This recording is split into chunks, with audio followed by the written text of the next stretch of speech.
घर आई एक नन्ही परी. सो हॅलो नमस्कार सुप्रभात मित्रांनो, स्वागत आहे तुमचं पुन्हा एकदा आपल्या यूट्यूब चॅनलमध्ये श्री थॉट्समध्ये.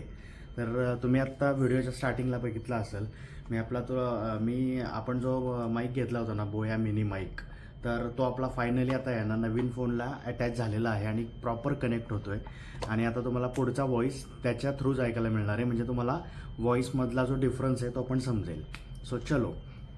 ऑलरेट मित्रांनो, मुद्दाम लांबून शूट करतो आहे जेणेकरून तुम्हाला डिफरन्स लक्षात येईल आवाजाचा, की ह्या माईक लावल्यामुळं, आपण इथं माईक लावला आहे तर या माईक लावल्यामुळं किती फरक पडतो ह्या सगळ्या गोष्टींमध्ये, त्याचंच हे उत्तम उदाहरण. आणि हा जो आपला सेटअप झाला आहे ना आता, तो खूप जबरदस्त आहे. आता फक्त आपला एक ट्रायपॉड राहिला आहे, तो आपला भोरला विसरला आहे. आपण आत्ता पुण्यात आहोत, तर नेक्स्ट मे बी आपण भोरला जाणार आहे आता उद्या किंवा परवा. त्यावेळेस आपण तो ट्रायपॉड आपल्या ताब्यात घेऊ, म्हणजे आपला कंप्लीट सेटअप रेडी होईल. आणि माईकची क्वालिटी कशी वाटते मित्रांनो, मला नक्की कमेंट करून सांगा. सो पुन्हा एकदा मी इंट्रोडक्शन देतो. हॅलो नमस्कार सुप्रभात मित्रांनो, स्वागत आहे तुमचं पुन्हा एकदा आपल्या यूट्यूब चॅनलमध्ये श्री थॉट्समध्ये. आणि जे लोक आपल्या चॅनलवरती पहिल्यांदा आले असतील त्यांना एक शॉर्ट इंट्रोडक्शन देतो, की आपण ट्रॅव्हलिंग रिलेटेड, ट्रिप्स रिलेटेड, त्याच्यानंतर ट्रेकिंग रिलेटेड आणि व्लॉग हे आपल्या चॅनलवरती पाहायला मिळतं. संपूर्ण ट्रिपची माहिती, त्याच्यानंतर आपण ज्या काही ट्रॅव्हल करतो त्या ट्रॅव्हलचे रिलेटेड माहिती, बाईक राईड, मोटो व्लॉग, हे सगळं आपल्या चॅनलवरती पाहायला मिळतं. भरपूर साऱ्या गोष्टी तुम्हाला सांगायच्यात, काही अजून एक दोन अपडेट्स द्यायचे आहेत, ते फटाफट तुम्हाला मी देऊन टाकतो. म्हणजे हा सगळा व्हिडिओ एक कंबाईन पॅकेज असणार आहे. सो शेवटपर्यंत हा व्हिडिओ नक्की पहा. इथून पुढचे व्हिडिओ आता खूप एक्सायटिंग असणार आहेत आपले, कारण की मी तुम्हाला मागच्या एक दोन व्हिडिओजमध्ये सांगितलं होतं, आपण आता नवीन फोनसुद्धा घेतलेला आहे. हे बघा, तुम्हाला दिसतं आहे का, गॅलेक्सी S26 आपण नवीन फोनसुद्धा घेतलेला आहे. त्याच्यातूनच आत्ता हे शूट चालू आहे. आणि दुसरी गोष्ट म्हणजे मी तुम्हाला स्टार्टिंगला जे दाखवलं होतं ना, की आपला जो बोयाचा मिनी माईक आहे हा वाला, तर तो आपला आता फायनली कनेक्ट झालेला आहे आपल्या ह्या नवीन फोनला. आणि खूप सुंदर ऑडिओ क्वालिटी येत असणार ह्याची मला गॅरंटी. आता तुम्ही मला ते कमेंट करून सांगा. तर मित्रांनो, एक दोन गोष्टी तुम्हाला ज्या सांगायच्या होत्या ना, त्यातली सगळ्यात महत्त्वाची गोष्ट म्हणजे मी तुम्हाला मागच्या माझ्या एक दोन व्हिडिओजमध्ये सुद्धा सांगितलं होतं, की 90% आपल्या यूट्यूबचा विचार डोक्यात ठेवूनच आपण हा फोन खरेदी केलेला आहे. आणि त्याच्या मागची बॅकएंड स्टोरी काय होती, म्हणजे मी कुठल्या कुठल्या गोष्टी फाइंड आऊट केल्या, कसं सर्च केलं, ते मी तुम्हाला थोडक्यात सांगतो. आता त्याच्याबद्दल आपण गप्पा मारूयात. All right, perfect. आता परत एक आपण अँगल चेंज केलेला आहे.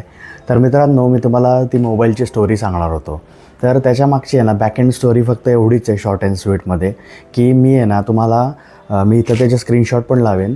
मी आहे ना 3 फोन कन्सिडर केले होते. ओके, सगळ्यात पहिला फोन म्हणजे S25 अल्ट्रा. तो थोडा आउट ऑफ बजेट जात होता म्हणून मी त्याला लास्टला ठेवला होता, पण तरी पण मी तो फोन कन्सिडर केला होता. त्यानंतर दुसरा मी फोन कन्सिडर केला होता तो म्हणजे iPhone 17, एक तर नॉर्मलवाला किंवा प्रोवाला, कारण की प्रोवाला जरी घ्यायचं झालं तरी तो 1.25च्या आसपास जातच होता. त्यानंतर तिसरा फोन थोडा लो बजेट होता, तो म्हणजे ओप्पो रेनो 15 सिरीजमधला किंवा 16मधला, जो आत्ता लॉन्च झाला आहे, न्यूली लॉन्च आहे, तो ओप्पो रेनो 16 सिरीजमधला. तर हे 3 बेसिकली फोन मी कन्सिडर केले होते. आणि त्याच्यामध्ये ना मी फक्त मगाशी म्हटलं तसं यूट्यूबच्या दृष्टीने 2-3च गोष्टी ज्या सर्च करत होतो ना, त्यातली सगळ्यात पहिली महत्त्वाची गोष्ट म्हणजे होती की कॅमेरा क्वालिटी. ती पण आहे ना व्हिडिओ शूटसाठी 4K shoot, basic normal 4K shoot पाहिजे होतं मला. म्हणजे आता ह्याच्यात 8K पण आहे, पण 8Kमध्ये काय आपण शूट करणार नाही आहे, 4Kपर्यंत ठीक आहे. त्याच्यानंतर दुसरी सगळ्यात महत्त्वाची गोष्ट म्हणजे व्हिडिओला स्टॅबिलिटी, कारण की आपला ट्रॅव्हल कॉन्टेंट जास्त असल्यामुळे ना आपण जास्त करून आउटडोअर शूट करतो, किंवा आपण चालता ट्रेकिंग करता बऱ्याचशा आपण शूट करत असतो. त्यामुळे स्टेबिलिटी खूप जास्त गरजेची असते. किंवा आपण बाईकवर वगैरे पण कधी शूट करतो, कारमध्ये असताना पण आपण शूट करतो, तर त्यासाठी स्टेबिलिटी खूप इम्पॉर्टंट असते. तर तो एक सगळ्यात महत्त्वाचा माझा पॉईंट होता. आणि लो बजेटच्या कुठल्याही फोनमध्ये ना स्टेबिलिटी तुम्हाला मिळत नाही, त्यासाठी तुम्हाला 80-90 हजाराच्या वरचेच मोबाईल्स कन्सिडर करावे लागतात. पण मला 1-2 जणांनी असे देखील सल्ले दिले होते, की बाबा तू एक काम कर, 20-25 हजाराचाच मोबाईल घे आणि बाकीचे पैसे कॅमेरामध्ये इन्व्हेस्ट कर. पण मी परत तोच विचार केला, की फक्त मोटो व्लॉग हा आपला कॉन्टेंट नाही आहे. त्याच्यामुळं गोप्रो घेऊन किंवा दुसरा कुठला ॲक्शन कॅमेरा घेऊन आपल्याला फायदा नाही आहे, कारण की एकदा गोप्रो घेऊन थोडक्यात म्हणजे जिरली आपली, कारण की तो आपला हरवला, आपल्याकडनं मिसप्लेस झाला तो म्हणून.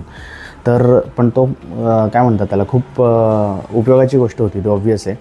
पण मी तो विषय ड्रॉप ह्याच्यासाठी केला कारण की आपला फक्त मोटो ब्लॉगचा आपला कॉन्टेंट नसतो, आपल्याला भरपूर व्हेरियस कॉन्टेंट बनवावा लागतो. तर हे 2-3 गोष्टी सॉर्ट आऊट करून आहे ना, मी त्या दिवशी शॉपमध्ये मोबाईल बघायला गेलो होतो. त्यावेळेस मी हा फोन मला त्या शॉपवाल्यांनी दाखवला आणि त्यांनी एक्सप्लेन पण केला प्रॉपर, की ह्या फोनमध्ये काय फीचर्स आहेत, कॅमेरा रिलेटेड, AI रिलेटेड वगैरे वगैरे. आणि ह्या सगळ्या कन्क्लुजनमधून आहे ना, फायनल स्टेजला येऊन आहे ना, मी हा फोन सिलेक्ट केला. आणि हा ऑब्व्हियसली मी EMIवरच घेतला आहे. हा फोन मला EMI वगैरे सगळं करून आहे ना 83,000-84,000च्या आसपास हा फोन मला पडला आहे. तर अशा दृष्टीने मी माझा फोन सिलेक्ट केला आणि हा फोन आपण घेतलेला आहे फायनली. ऑलराईट मित्रांनो, आता फोनची स्टोरी सांगून झाल्यानंतर आहे ना, मी तुम्हाला दुसरी एक अपडेट देऊन टाकतो, की लवकरच म्हणजे हार्डली उद्या किंवा परवा आहे ना, आपण एक शॉर्ट बाईक राईड करणार आहोत.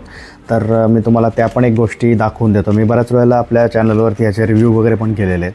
तर आपलं इथं आहे ना, हे स्टील बर्डचं आपलं एक आपण हेल्मेट घेतलं होतं गोवा राईडच्या वेळेस. गोवा राईडचे तुम्ही व्हिडिओज पाहिले नसतील तर पहा, त्याच्यामध्ये मी संपूर्ण याची माहिती सांगितली होती.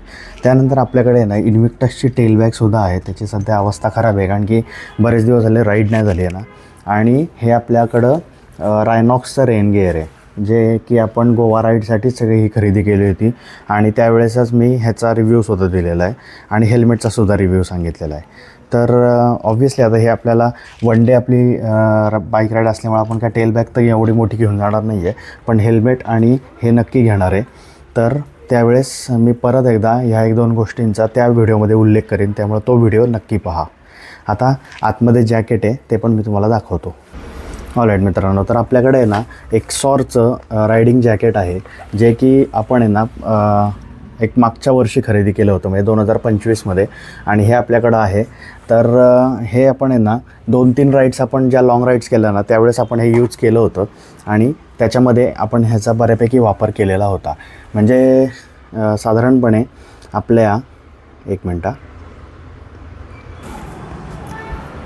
ऑलराईट, तर म्हणजे साधारणपणे ना आपण 2-3 राईड्समध्ये ना ते जॅकेट प्रॉपरली यूज केलं होतं. म्हणजे त्याच्यामध्ये सगळ्यात महत्त्वाचं म्हणजे आपली गोवा राईड जी झाली होती ना, त्या राईडमध्ये आपण ते जॅकेट यूज केलं होतं. त्यानंतर आपण एक कोकण ट्रिप केली होती, त्याच्यामध्ये पण ते आपण जॅकेट यूज केलं होतं. त्यामुळं ते बऱ्यापैकी आपल्याला परफेक्ट बसतं आहे आणि चांगली एक इन्व्हेस्टमेंट आपली रायडिंग गिअरच्या रिलेटेड ती झालेली आहे. आता आपल्याकडे आहेत ना 2 ह्याचे पेअर्स पण होते हँड ग्लव्सचे, म्हणजे रायडिंगचे ग्लव्ज असतात त्याचे. पण ते आपल्याकडनं एक म्हणजे दोन्ही ह्याच्यामध्ये आहेत ना ते हरवले. म्हणजे जेव्हा कधी कंटाळा येतो आणि आपण काढून ठेवतो ना बाईकवरून चालताना, त्यावेळेस ते अक्षरशः कुठेतरी पडून गेले आणि मला कळलंच नाही. म्हणजे एक स्पेअर माझ्याकडं दोन्हीच्या शिल्लक आहे, पण त्या दोन्हीचा कलर आणि थोडं साईज वेगवेगळी असल्यामुळे ना ते मी एकत्र यूज करू शकत नाही, कारण की ते दिसायला खूप वियर्ड दिसतं म्हणून. ट्रायपॉड नसल्याचा हा एक नुकसान आहे बघा. आता ही स्क्रीन अशी का तिरकी दिसते माहीत नाही मला, म्हणून मी असा होतो आहे किंवा असा होतो आहे, पण ठीक आहे. तर मित्रांनो, शॉर्ट अँड स्वीटमध्ये मी तुम्हाला अपडेट्स दिले आणि आपण फोन घेतला त्याची स्टोरी सांगितली. आता मी त्या मागच्या व्हिडिओमध्ये ना ते पण एक बोललो होतो की आपण एका ठिकाणी चाललो आहे आणि आपण तिथलं शूट करणार आहे. तर मित्रांनो, आम्ही रविवारी आहे ना वारी अटेंड केली होती, पण काही कारणास्तव आहे ना आपल्याला त्याचं प्रॉपर व्यवस्थित सगळं शूट करता आलं नाही. कारण की ऑब्व्हियसली मी तुम्हाला नेहमी ते सांगतो की फॅमिलीसोबत गेलो होतो, तिथं गर्दी भरपूर होती, उन्हाचा तडाखा लागत होता. त्याच्यामुळे आम्ही म्हणजे 2-2.5 तास वगैरे फिरलो तिथं वारीमध्ये. म्हणजे सासवडला जेव्हा मुक्काम होता ना ज्ञानोबा माऊलींच्या पालखीचा, तर आम्ही पालखी दर्शन घेऊन फक्त रिटर्न आलो होतो. पण त्याचं जास्त मला शूट करता आलं नव्हतं त्यावेळेस, पण त्याच्या काही क्लिप्स आहेत त्या मी इथं टाकेन. तर असा एक ओव्हरऑल आहे ना पॅकेज व्हिडिओ मी आत्ता तुमच्यासाठी हा बनवला आहे. तर आता नेक्स्ट व्हिडिओ ना तुम्हाला डायरेक्टली आपला मी तुम्हाला म्हटलं तसं बाईक राईड होणार आहे, आपण एक शॉर्ट ट्रिपला जाणार आहोत, तर तोच व्हिडिओ पाहायला मिळणार आहे. तर तो व्हिडिओ नक्की पहा आणि हा व्हिडिओ तुम्हाला आवडला असेल तर नक्की व्हिडिओला लाईक करा. चॅनलला अजूनही सबस्क्राईब केलं नसेल तर सबस्क्राईब करा, कारण की आता आपल्याकडे नवीन फोन आला आहे, माईक चांगला कनेक्ट झाला आहे आपला, तर तुम्हाला भन्नाट असे कॉन्टेंट पाहायला मिळणार आहेत. ट्रॅव्हल रिलेटेड ट्रॅव्हल स्टोरीज, ज्या की आपण आत्ता जसं सांगतो आहे अशा पद्धतीनेच तुम्हाला ट्रॅव्हल स्टोरीजसुद्धा पाहायला मिळतील. ट्रिप प्लॅनिंग रिलेटेड व्हिडिओज, किंवा मी तुम्हाला मागं भरपूर वेळेला ह्या गोष्टी सांगितलेल्या आहेत की हॉटेल बुकिंग कसं करायचं, आपण कुठं फिरायला जायचं, लोकेशन्स कसे सर्च करायचे, तिथं कुठल्या गोष्टी आपल्याला पाहायच्या, ते कसं प्लॅन करायचा, आयटिनरी कशी बनवायची, ह्या सगळ्या गोष्टी म्हणजे तुम्हाला भरपूर सारे व्हिडिओज मिळतील. पण आपल्या व्हिडिओमध्ये काही गोष्टी युनिक असतात आणि त्या गोष्टी तुम्ही व्हिडिओ पाहिल्यानंतरच तुम्हाला समजणार की येस, श्रीनीच आपल्याला खरी इन्फॉर्मेशन सांगितली आणि श्रीच्याच व्हिडिओमुळे मला हेल्प झाली, हे तुम्ही स्वतःहून मला कमेंट करून सांगाल. सो चलो, ओके, टाटा, बाय बाय. व्हिडिओला लाईक करा, चॅनलला सबस्क्राईब करा आणि हो, इन्स्टाला फॉलो करा. इन्स्टाचा हा माझा ID आहे. इन्स्टाला नक्की फॉलो करा. तिथं आपले लाईव्ह अपडेट सुरू असतात. छान छान रील्स आणि फोटोज तिथं तुम्हाला पाहायला मिळतील. चलो, बाय बाय.